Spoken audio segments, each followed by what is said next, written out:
내가 가야 할 그 길은 우리 주님이 가신 그 길, 고통과 아픔 속에 찬송하며 가신 그 길, 나는 가리라 주님 가신 그 길 찬송하며 따라가리라. 영광의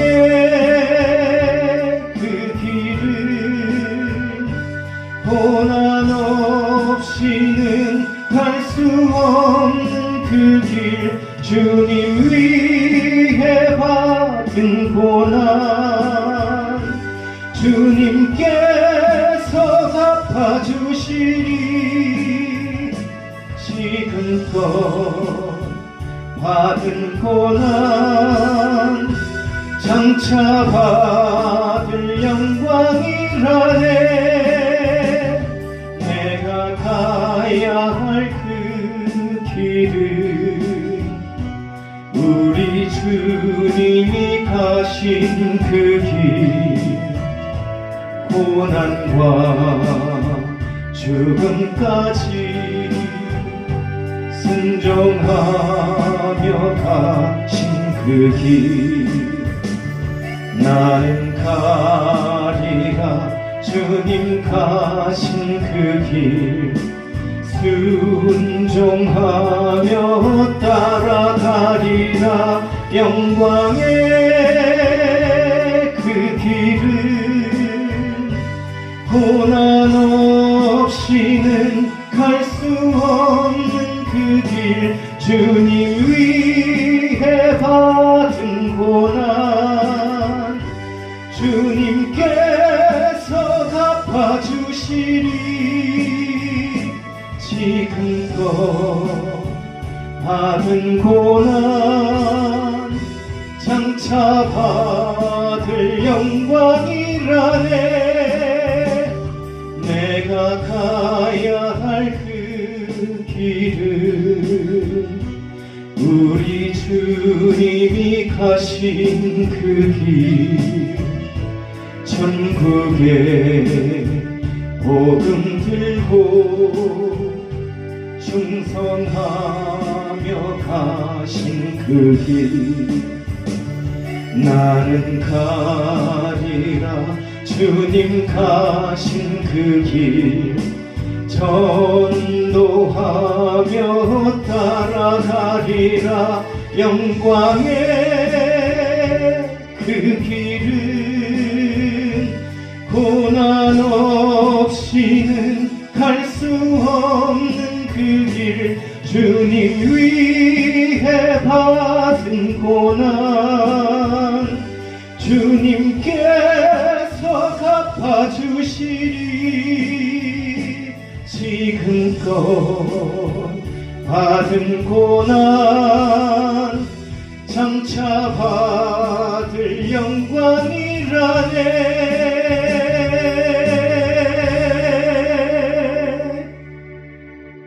하나님 말씀을 보겠습니다.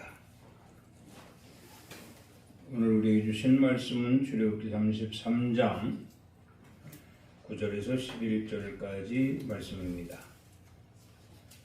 모세가 회막에 들어갈 때에 구름 기둥이 내려 회막문에 서며 여호와께서 모세와 말씀하시니 모든 백성이 회막문에 구름 기둥이 서 있는 것을 보고 다 일어나 각기 장막문에 서서 예배하며 사람이 자기의 친구와 이야기한 같이 여호와께서는 모세와 대면하여 말씀하시며 모세는 진으로 돌아오나 눈의 아들 젊은 수종자 여호수아는 회막을 떠나지 아니하니라. 아멘. 말씀 전합니다. 함께 하신 하나님 감사합니다. 귀한 말씀으로 오늘도 우리 심령들 속에 넉넉하게 채워지는 역사 있게 하여 주시옵소서. 하늘의 문이 열리게 하여 주시옵소서. 흔들어 차고 넘치도록 채워지는 역사 있게 하여 주시옵소서. 세상을 이기며 하나님 말씀으로 승리하고 저 천국 소망 이루기까지 늘 항상 저와 동행할 수 있는 저희들이 되게 하여 주시옵소서. 감사하며 예수 그리스도 이름으로 기도드리옵나이다. 아멘. 할렐루야. 오늘 또 우리와 주님은 함께 하시는 줄을 믿습니다. 오늘 말씀 제목은 복음으로의 변화입니다.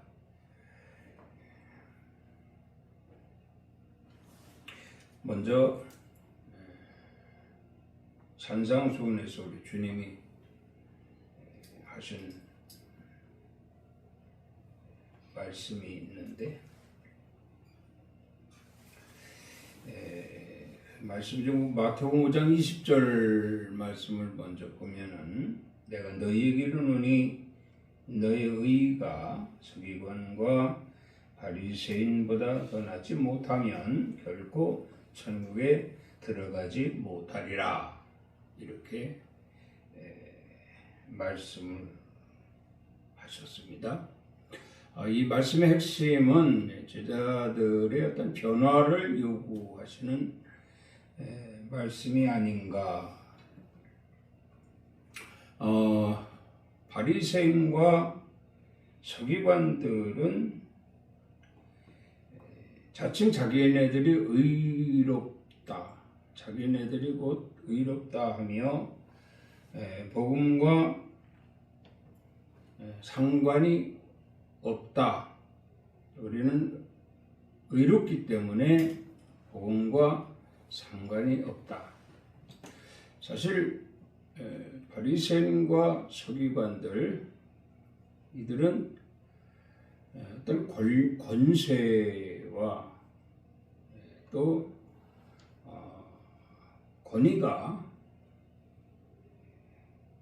그들의 심령 속에서 자칭 자랑스럽게 여겨지고 있죠.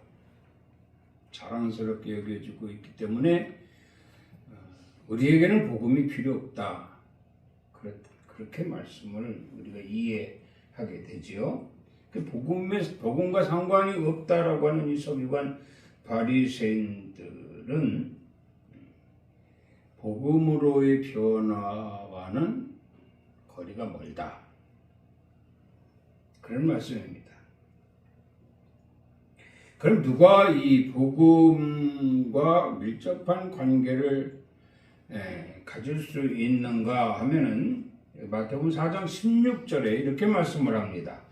흑암에 앉은 백성이 큰 빛을 보았고 사망의 땅과 그늘에 앉은 자들에게 빛이 비추었도다. 흑암에 앉은 백성들 빛을 필요로 하겠죠. 이 빛은 변화를 갖기 위한 빛입니다. 우리는 흔히 악한 세대, 죄악된 세상 그렇게 말하죠. 착하고 선하고 약한 자들은 살아가기 힘든 그런 세상을 말하는 겁니다. 당시 이스라엘 백성들에게 있어서 흑암에 앉은 백성이라 사망의 땅과 그늘에 앉은 자들이다. 이렇게 비유를 했죠. 로마의 식민지권에서 사실 자유란 없고 그 무엇도 마음대로 할 수 없는, 또 필요에 따라 얻을 수도 없는 이런 험한 세상, 악한 세상에 정말 힘들게 살아가고 있는 그들을 비유해서 흑암에 앉은 백성, 사망의 땅과 그늘에 앉은 자들이다. 이렇게 말씀을 하셨어요. 그런데 그들에게 무엇으로? 빛으로 비추셨다. 이렇게 말씀합니다. 그러니까 이때부터 복음이 시작되는 거예요. 이때부터 복음이 시작되는데 사실 예수님께서 복음이 필요한 자들에게부터 시작하지 않습니까? 복음이 필요치 않은 바리새인이나 서기관들이나 또 이런 율법자들에게 먼저 가시는 것이 아니라 흑암에 앉은 백성, 또 사망의 땅과 그늘에 앉은 자들에게 예수님이 먼저 다가가셔서 그 복음을 전하시게 되는데, 그들이 복음이 필요한 자들이었다. 어떠한 사건을 통해서 큰 변화를 갖고 싶어 하는 자들이었다. 그런 말씀입니다.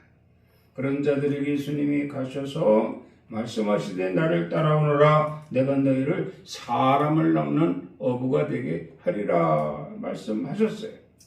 그리고 따르는 무리들에게, 따르는 자들에게 가르치신 것이 바로 천국 복음입니다. 이 천국 복음을 보면은 이상적인 세계, 또 바라는 나라, 그리고 구원받은 자들의 성지, 이렇게 봅니다. 정말 너무나 세상이 힘들고 어렵고 살기 힘든 이러한 세상에서 이상적인 세계를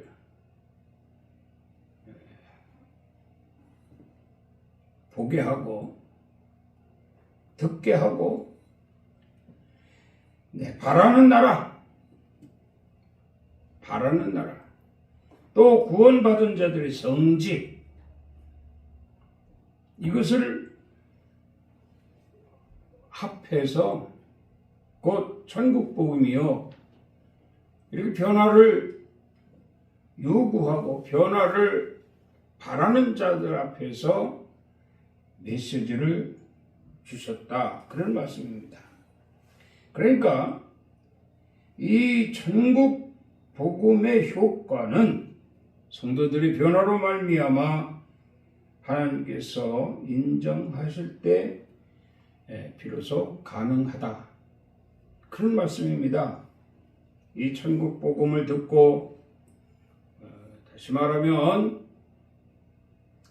캄캄한 암흑과 같은, 흑암과 같은, 사망의 땅과 같은 곳에서 그들이 요구했던 변화, 그 변화는 바로 이상적인 세계, 또 바라는 나라, 그들이 간절히 바라는 나라, 구원받은 자들의 성지, 이렇게 해서 또 천국 복음이라 했고, 이 천국 복음을 전하게 되니 그들이 따르게 되더라. 따르는 그들에게 주님이 계속해서 복음을 가르치시고, 그 복음으로 인한 그들의 삶의 변화는 확실하게 하나님께서 인정하시기 때문에 있었다. 그런 말씀입니다. 그 시대뿐만 아니라 오늘 또 우리에게 요구되는 말씀이다, 이 말입니다.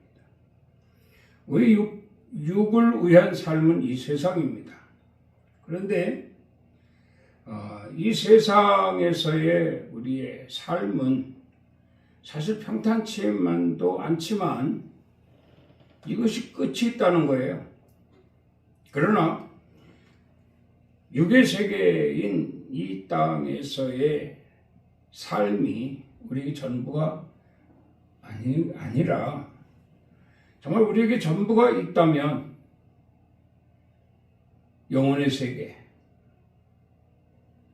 영적인 나라, 좀 더 이상적인 나라, 좀 더 바라고 싶은 나라, 구원받은 자들의 성지, 이런 곳에서 영원한 생명으로 살아가면 좋겠다.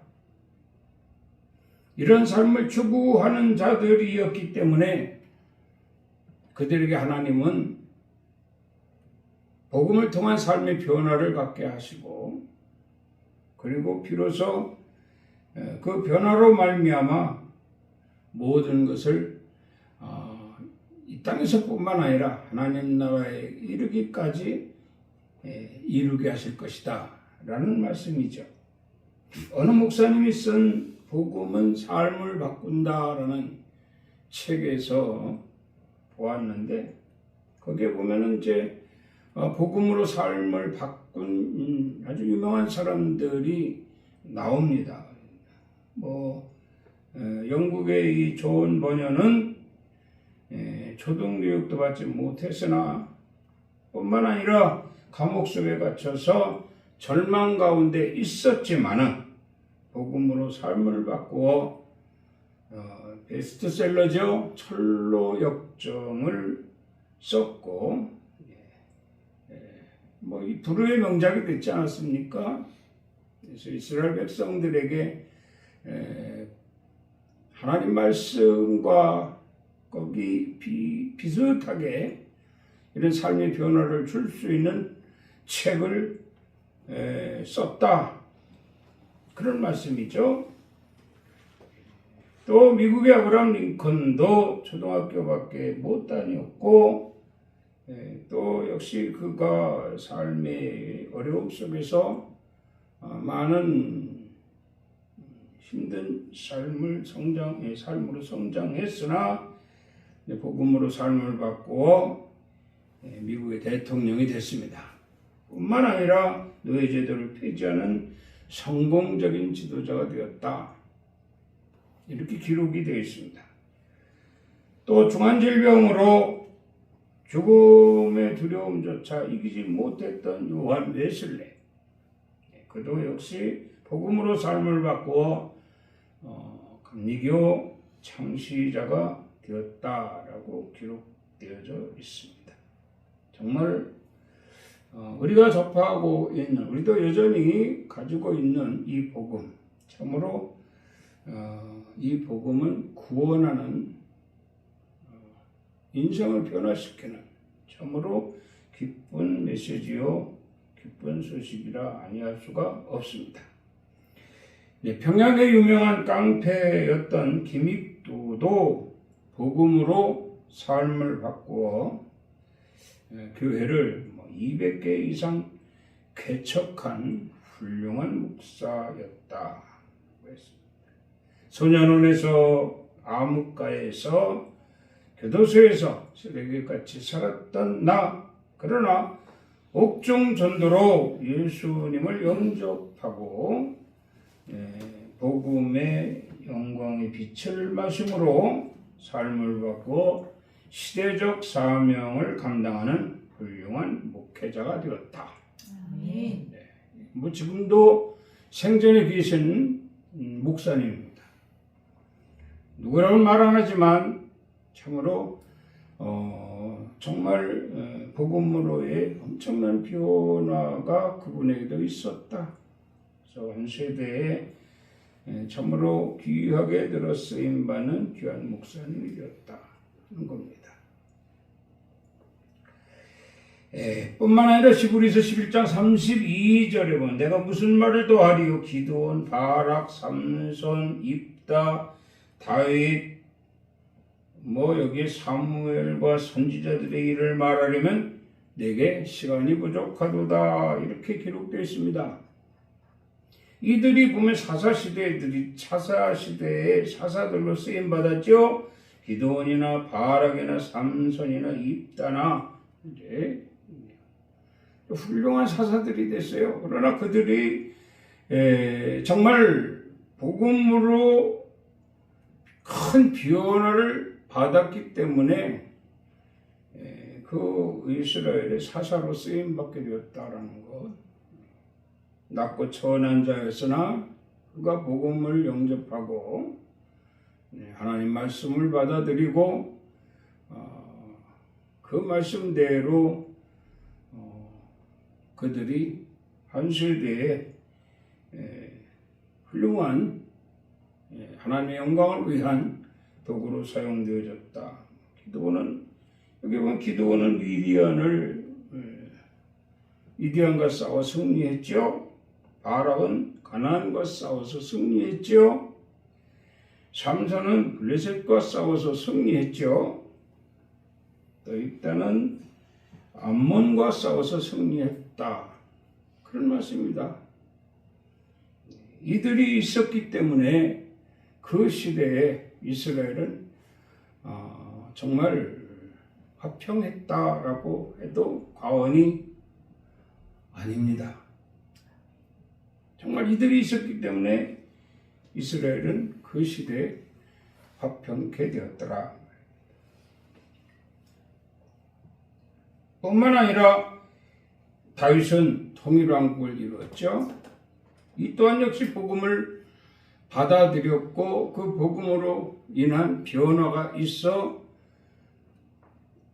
통일왕국을 이룬 태평성대를 약 40년 동안 이스라엘 통치하는 왕이 되었다. 그게 누구였습니까? 우리가 알다시피 그는 이새의 아들, 말제 아들, 별 볼 일 없는 양치기 목동이었습니다. 목동. 그랬던 그가 복음을 받아들임으로 인해서 복음으로 인하여 변화가 있게 되니 통일왕국을 이루어 40년 동안 이스라엘을 평정했다. 이게 참 훌륭하죠. 자, 이렇게 훌륭한 인물들 세상에서는 사실 흑암에 앉은 백성이라 아니할 수가 없고 세상에선 사망의 땅과 그늘에 앉은 자들이 이들이 아닌가라고 의심할 여지가 없지 않았다 이 말입니다. 그랬던 그들이 이렇게 복음으로 인한 큰 변화가 있어 하나님의 영광을 위해 도구로 사용되어졌다라는 말씀입니다. 하나님의 인도하심은 오늘 본문 말씀에서도 볼 수가 있습니다. 출애굽한 이스라엘 백성들, 이 백성들을 위해서 하나님 모세를 앞세우시잖아요. 모세를 앞세우시는데 사실 모세도 우리가 알다시피 애굽에서 비록 왕자의 신분을 가졌다 할지라도 그가 진짜 왕자가 아니죠. 진짜 왕자가 아니고 참 눈치 보면서 천대받아가면서 성장했던 왕자였습니다. 결국 그가 왕자의 옷을 벗고 미디안 광야로 도망가는 처참한 신세가 될 수밖에 없었지요. 그렇게 광야에서 이드로의 양무리를 치는 그도 목동에 불과했다고 말합니다. 그랬던 그가 복음을 받아들이고 큰 변화를 갖게 되는 거죠. 60만 이스라엘 백성들의 출애굽의 지도자가 되었더라. 그래 하나님은 모세를 앞서 보내시고 이스라엘 백성들을 인도하게 하셨는데 오늘 본문에 보면 해막을 통해서 지속적으로 하나님은 모세를 만나주시고 모세와 아주 가장 밀접한 관계를 가진 여기 말씀하고 있죠. 사람이 자기의 친구와 이야기함과 같이 하나님이 모세를 가장 가까이 두시고 친구처럼 이야기하셨더라 이 말입니다. 친구처럼 이야기하셨다. 여러분, 우리가 이 신앙생활을 하고 예수 믿고 구원받아 하나님의 자녀라고 자칭 말하면서 과연 우리 하나님과의 어떤 대화를 오늘 이 본문처럼 모세와 하나님과 친구처럼 대화하듯이 우리도 하나님과 친구처럼 대화한 적이 있습니까? 이렇게 친구처럼 대화할 수 있는 처지가 된다라고 하면 복음으로 인한 큰 변화가 있는 자만이 가능하다. 저는 그렇게 봅니다. 이게 없다면 아직도 변화가 제대로 안 됐다는 거죠. 모세는 이렇게 하나님과 대화가 친구처럼 대화하는 것처럼 했다 이 말입니다. 이걸 누가 봤냐면 여호수아가 봤어요. 여호수아가. 오늘 본문에 나오잖아요. 눈의 아들 젊은 수종자 여호수아는 회막을 떠나지 아니하니라 이렇게 말씀하고 있습니다. 왜 여호수아가 회막을 떠나지 않았을까? 생각해 봐야죠. 왜 여호수아가 회막을 떠나지 않았을까? 거기 교회에서 두 사람이 있다 합시다. 두 사람이 있는데 한 사람은 이렇게 하나님과 친구처럼 대화하는 사람이고요. 하나는 도무지 하나님과 대화라는 걸 모르고 대화하고 싶지만 하나님과 가까이 하고 싶지만 하나님과 대화하고 싶지만 자기와 무관한 어떤 처지라고 한다면 어떻게 생각하겠습니까? 혹이 내가 여호수아와 같이 그런 입장이라고 한다면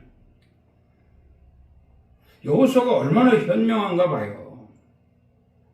여기서 그러니까 회막을 떠나지 않는다고 하니까 회막에 꼭 붙어서 그게 아니죠. 여전히 여호수아는 모세를 쫓아다닙니다.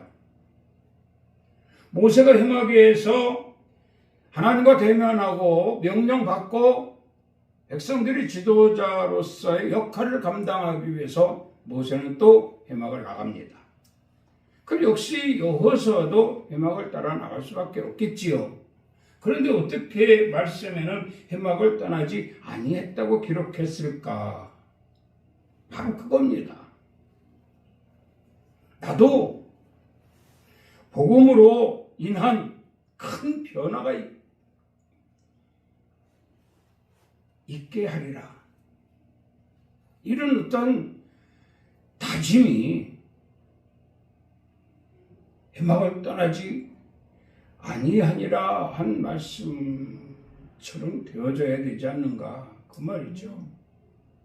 그러니까 이런 생각으로 나도 복음으로 인한 큰 변화가 있어 누구처럼 하나님과 대화하고 그래서 영적인 어떠한 위치에서 머리가 되고 위에 있어서 나로 인한 하나님께 영광을 돌리는 그런 일들을 감당하리라라고 하는 이런 준비된 자의 모습이 되기를 사모하는 자들이 되어진다면 훗날에 모세의 뒤를 이어 여호수아가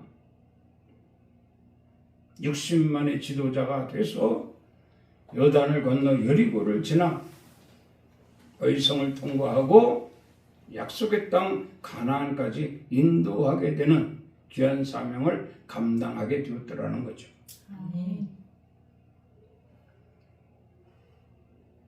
요나서 3장 2절 말씀을 봅니다. 일어나 저 큰 성읍 니느웨로 가서 내가 네게 명한 바를 그들에게 선포하라 하신지라. 요나가 여호와의 말씀대로 일어나 니느웨로 가니라. 여기에서 주님은 이렇게 말씀합니다. 예수께서 대답하여 이르시되 악하고 음란한 세대가 표적을 구하나 선지자 요나의 표적밖에는 보일 표적이 없느니라. 이렇게 말씀을 하고 있어요. 자, 그럼 앞서 말씀에 요나 3장 2절에는 하나님께서 요나를 부르시고 그에게 사명을 주셔서 니느웨로 보내시게 됩니다. 그때 요나가 여호와의 말씀대로 일어나 니느웨로 갔다. 이렇게 기록되어 있죠. 그런데 마태복음 12장 39절에 예수께서 대답하여 이르시되, 예수께서 요나서를 통해서 역시 하나님과의 요나와 관계, 거기에 대한 니느웨 성, 뭐 이런 것들의 연결하기 위한 말씀을 주실 때 요나의 표적밖에 보일 표적이 없느니라 그랬거든요. 그렇다고 하면 여기서 하나님께서 니느웨를 위하여 요나를 보내시고 그와 말씀하시고 그로 인하여 나타내신 복음으로 니느웨가 변화되었다. 그런 얘기죠. 자, 요나가 니느웨로 간 이유가 있습니다. 니느웨가 멸망될 것을 미리 예고하러 간 거죠. 니느웨가 멸망될 것을 미리 예고하러 갔는데 방법이 있다 이 말입니다. 그 방법은 회개입니다. 회개. 니느웨를 회개시키기 위해서. 그래서 하나님이 요나를 니느웨로 보내셨는데, 다시 말씀드리면 니느웨 사람들에게 무엇을 주기 위해서, 복음을 주기 위해서 요나를 보냈다 그 말입니다. 요나를 보내서 요나가 니느웨 성에 들어가 니느웨 사람들에게 역시 복음을 전하게 되지요. 그러니까 그들이 즉시 회개하고 그 복음을 받아들이고 회개하고 니느웨가 구원된 이런 내용이란 말이에요. 그러니까 이것이 요나의 표적이에요. 요나의 표적. 그런데 여기에 보니까 뭐냐면 악하고 음란한 세대가 표적을 구했다 이렇게 말씀하고 있거든요. 악하고 음란한 세대는 즉 복음과 무관한 자들이라고 말씀을 드리게 됩니다. 바리새인, 서기관, 이들은 성전을 장사꾼의 부류로 만들고 메시아로 온 이 세상을 구원할 자로 오신 예수를 부인하고 십자가에 달아 죽이고 그러잖아요. 복음과 무관한 자들. 이 복음과 무관한 자들이 무슨 표적을 구하냐 이런 말씀이거든요. 그러면 표적을 구할 자들은 누굽니까? 복음을 받아들이는 자들이에요. 그래서 오늘날 우리가 정말 어떤 표적을 통해서 큰 변화가 있기를 소망한다면 복음밖에 없다.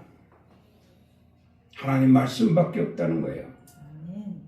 이 말씀을 부인한 자들이 무슨 표적을 구할 수가 있겠습니까? 하니까 요나의 표적을 말씀하시는 거예요.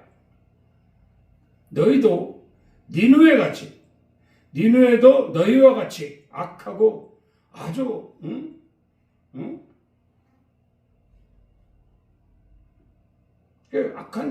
악한 세대다, 음란한 세대다 이 말이에요.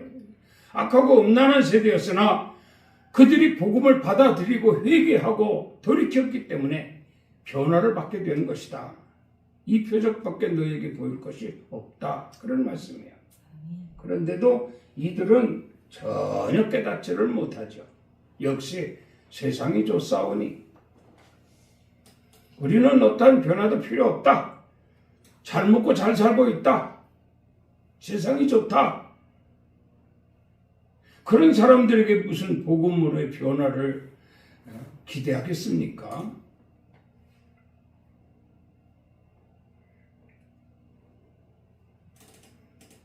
디모데후서 4장 17절에 이런 말씀이 있습니다.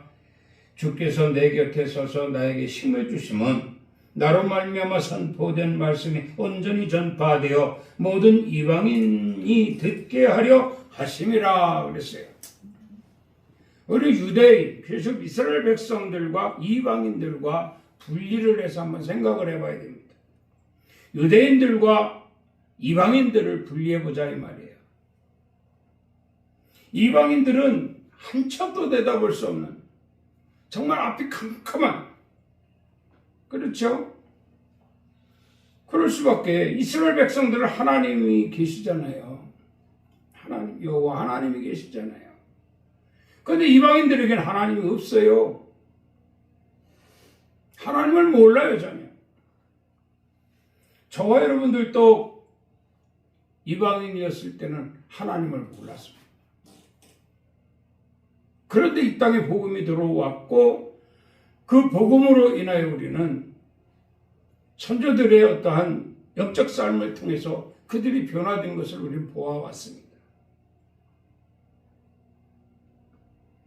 그래서 우리도 예수 믿고 구원받고 복음으로 인한 변화가 있기를 소망하고 지금 신앙생활을 하고 있지 않습니까? 그러기 전에는 우리가 참 불쌍한 존재들이었습니다.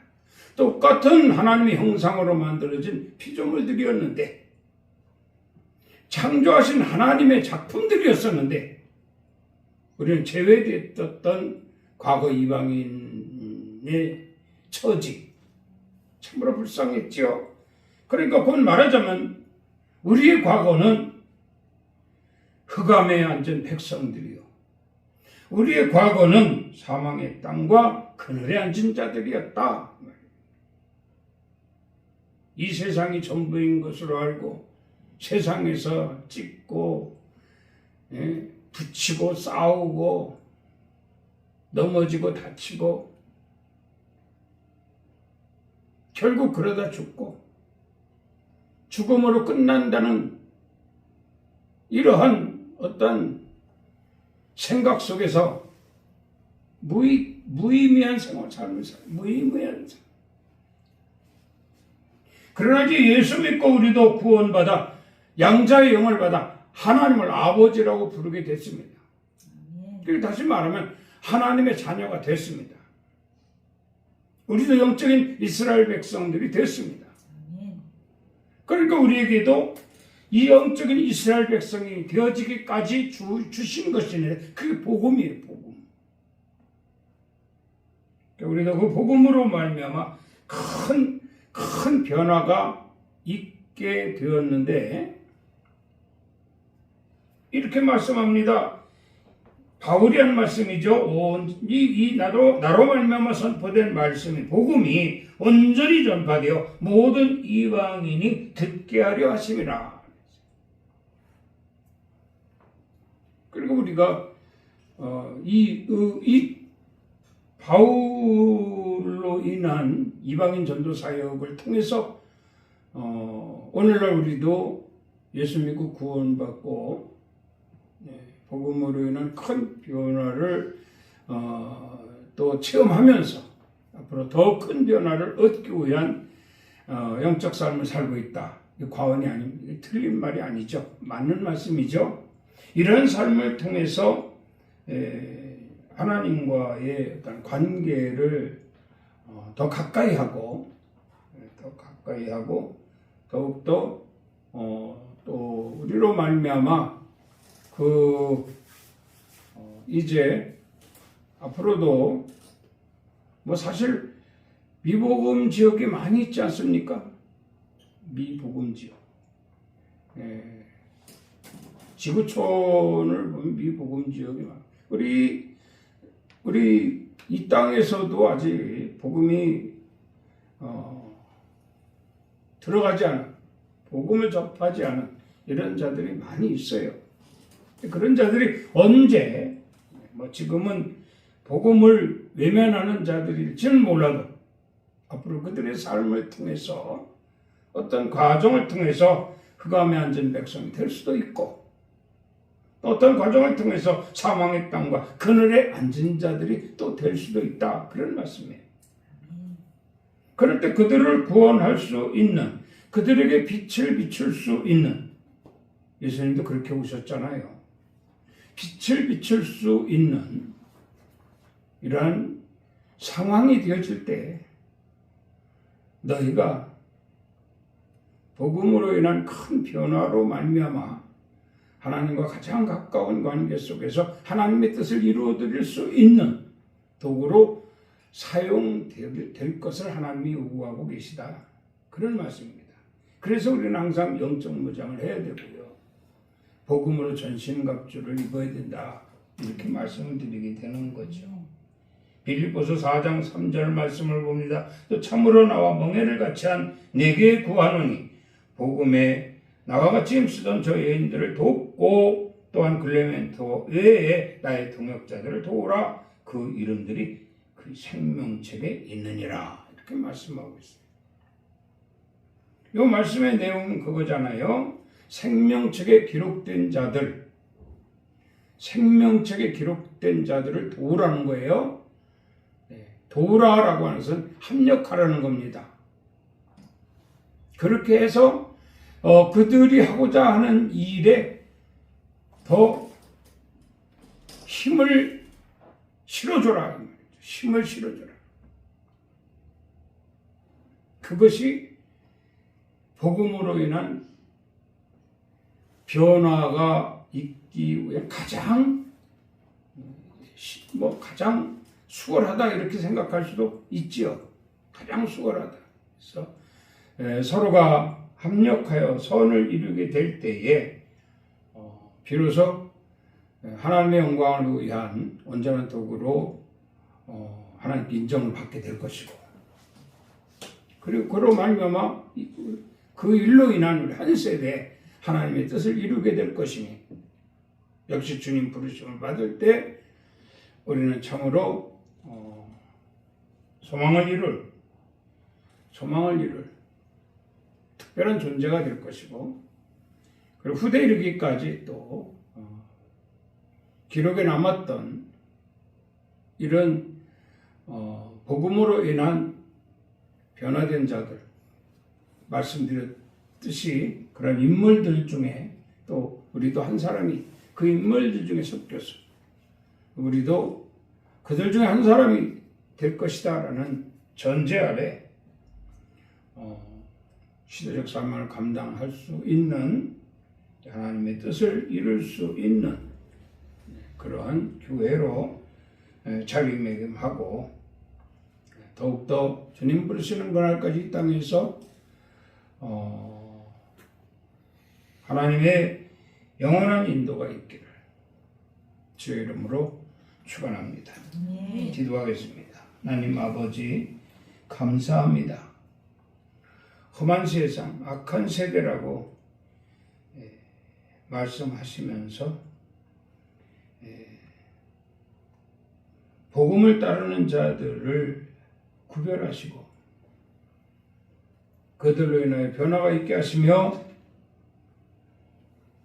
하나님께서 인정하실 수 있도록 역사하신 주님을 찬양합니다. 더욱더 큰 믿음을 가지고 앞으로는 더욱더 하나님의 영광을 위하여 복음을 많이 접하고 또 거기에 대한 변화도 더 큰 변화가 있게 됨으로 인하여 후대 이르기까지 복음으로 인한 변화 있는 자들로 이름이 기록되고 그 이름이 생명책에까지 기록되어 그렇게 하나님께서 허락하신 이상적인 세계, 바라는 나라, 구원받은 자들의 성지인 저 천국으로 인도되어질 수 있는 복 있는 자들이 되게 하여 주시옵소서. 예수 그리스도 이름으로 기도드리옵나이다. 아멘. 지금은 우리 주 예수 그리스도의 은혜와 우리 하나님 아버지의 만국하신 그 크신 사랑하심과 성령님의 감화와 감동 충만 위로 역사하심이 오늘 거룩한 성일 주님 전에 나와 경배하며 하나님 말씀을 통해서 또한 받은 은혜 감사하고 말씀대로 살리라 다짐할 때에 정말 언제나 항상 변함없이 넉넉하게 주시는 복음으로 말미암아 큰 변화 있는 삶을 살아 하나님께 영광을 돌릴 것이라 다짐하고 돌아가는 성도들 머리 위에와 가정 위에 일터 위에 사업장 위에 이 나라의 민족 위에 렐림 교회 위에 이제로부터 영원토록 함께 있을지어다. 아멘. 주님 감사합니다. 오늘도 성일로 나가시고 이렇게 모여 주님을 찬양하고 경배하게 하심을 감사합니다. 언제나 변함없이 함께 동행하시며 정말 우리로 말미암아 큰 변화 있는 삶으로 하나님 영광 돌릴 수 있는 복 있는 자들이 되게 하여 주시옵소서. 예수 그리스도 이름으로 축복하며 기도드리옵나이다. 아멘. 하나님께 영광의 박수를 올리겠습니다. 모두 수고했습니다.